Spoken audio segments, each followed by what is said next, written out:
Welcome back to Little Alchemist Helper. Mr. Anderson here. Got another pack review for you. I know I missed the last one, but a little bit distracted with that Nickelodeon card clash that Monumental also released. Pretty cool game based realistically on the bones of the remastered version of Little Alchemist. So if you like it, this is not a paid endorsement. It's just me saying, hey, if you like this game, you might go like that one, especially if you grew up watching Teenage Mutant Ninja Turtles or Avatar: The Last Airbender or SpongeBob SquarePants. Um, but yeah, the game works pretty similarly to the way that this one does, and it's decently fun. So I've been playing that a little bit. It caused me to miss making a pack review for the sports pack. Whoops. But also exploring the concept of making a couple videos for that one. I doubt I will probably be doing anything near as in depth as we did for Little Alchemist. But if I did make videos, let me know down in the comments if you'd like to see them on this channel or somewhere else.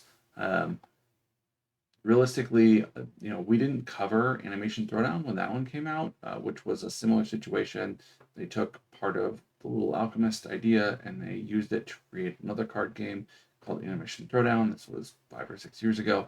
Um, we looked at doing videos for it, opted not to. Um, but I like Nickelodeon Card Clash better than I did Animation Throwdown. I'm not gonna lie. So I might end up doing some videos, but let me know if I should put them here or put them somewhere else, and I'll totally respect the wishes of the community. But that's enough about that. What we're here to talk about is the Viking pack with the Viking Gold Gumbo card. So right off the bat, this is not an S tier. It's crazy. This is like the only new card that they've released that I haven't just definitively said is straight up an S tier. That being said, it is still like an A tier card. But just being fully transparent and honest with you guys, I don't, you know, fluff the stats on these. I do the actual stats. It's pretty solid with the amount of total stats that it makes. Come in, just outside of the top 10, but it really shines when you combine it with the Onyx cards. Now, the problem with that is generally, if you have a whole bunch of Onyx cards, you're not looking at adding new gold cards.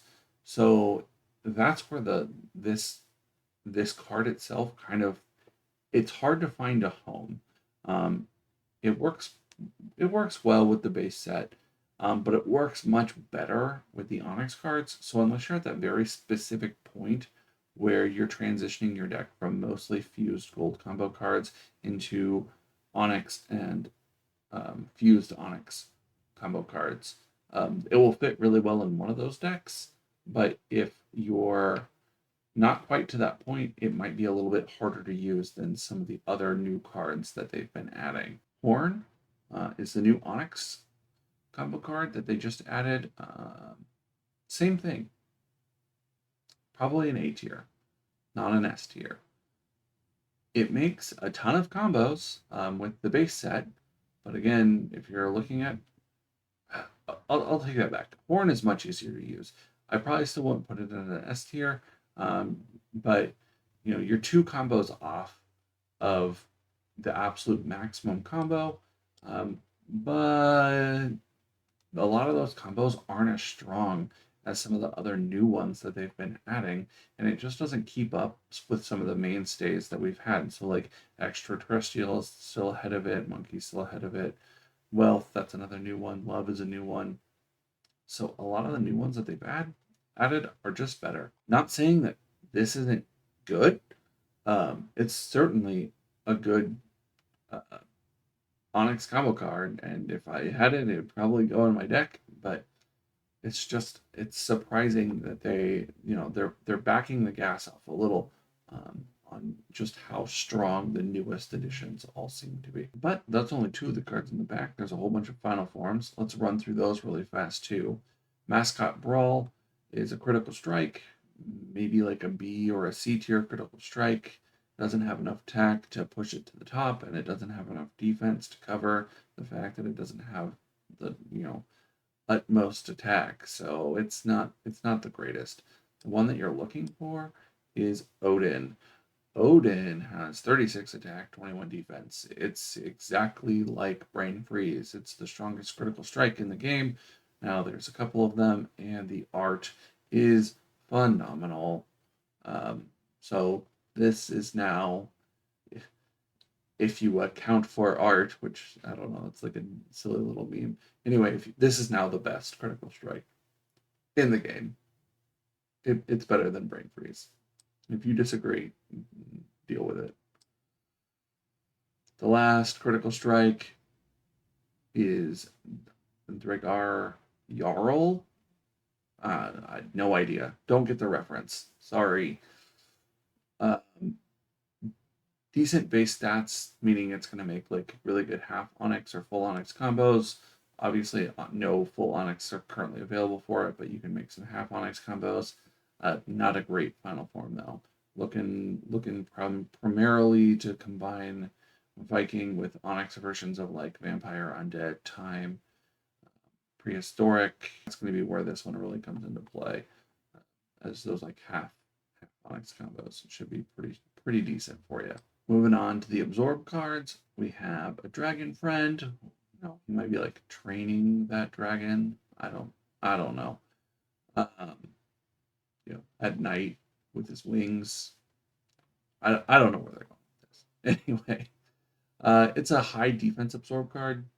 Not my flavor, but I certainly know people who do prefer these high defense absorb cards. So not something I would personally go for, but if that's the deck you're trying to build, definitely go for it. Only one other absorb card. It's the light elf, the opposite of the dark elf. I like the art on the dark elf better. Not gonna lie, but this is mostly a stats channel, not an art channel. I don't know why I keep bringing it up.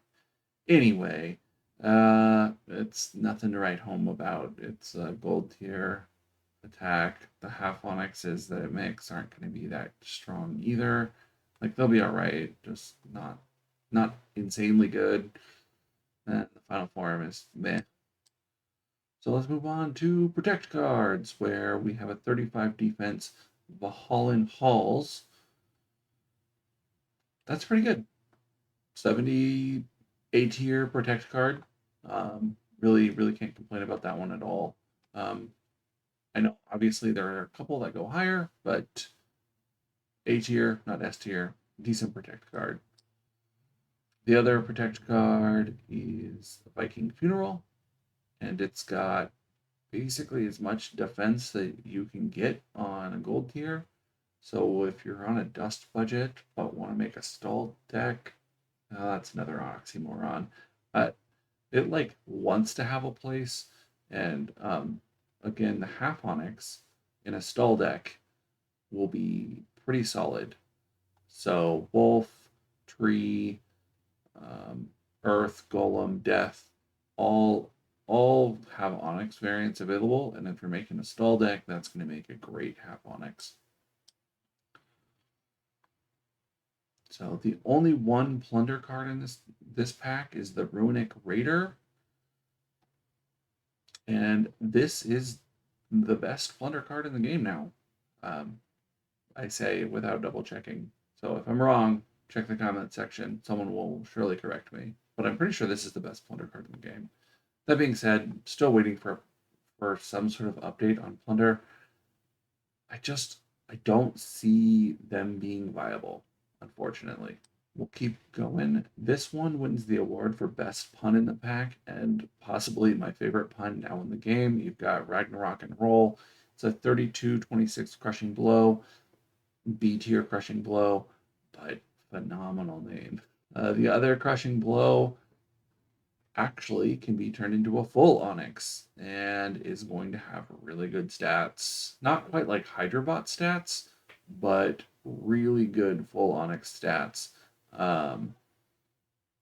And because of the backfills, I've got them bolded. You can actually make 2 full onyxes right off the bat. Half onyx will obviously be good too. Still with like water serpent Viking, snake Viking, poison, monster, all of those will make that half onyx still very strong. the gold form, you know, of mixing like the Viking card and another non-onyx version, not quite as good. But yeah, if you can bump it up to the diamond level with a combo or the onyx level with some of those backfills, that's you're going to see that in the arena. That's a pretty powerful combo card right there. Adrift in space is the curse card that we have. I want to say this is a reference to Lost in Space, but I don't remember Lost in Space being Viking, Viking related. And maybe I watched the wrong version of Lost in Space. So that's one that you guys are going to have to help me out in the comments. Um, Decent curse card, 33 attack is all right. Overall stats are pretty high. Can't really complain. Like, this is about as good of a curse card as you're really gonna get, um, but not the biggest fan of curses. I don't play stall. I say that every video, um, but I see why they added it. And then the other curse card is the fantastic Skyrim beam, debilitating injury. I took an arrow to the knee. Anyway, um, I used to be an adventurer. I'll stop. I'll stop. I'll stop. The meme is great. The stats are meh. It's a curse card. Last card in the pack, Disco Viking. Another super old meme, reference to the Techno Viking. Um, Decently good counter. A little bit low on the actual base attack stat, but real one on the defense. That's going to be a top 10 overall counter card. So can't complain about that at all. So realistically, pack probably top 10, but not top 5 is where I'd put this one. Um, if they might be padding it because they know everyone just dropped everything on that anniversary pack. Um, so this one might be flying a little under the radar, but still great pack overall. Great cards. If you like the theme, definitely chase after it. I do like the theme. I just really like that anniversary pack more. So that's where I draft my gems. But you guys are more than welcome to do what you want with the information that I gave you. So the last thing I got is all the other new combos. You can see there's a few horn backfills, really hardly any at all, and then plenty more Viking recipes that don't tie to any of the brand new cards. So tons and tons and tons of new combos for you guys to go research. But that's really all I've got. And because I don't ask for likes or subscribes, bye.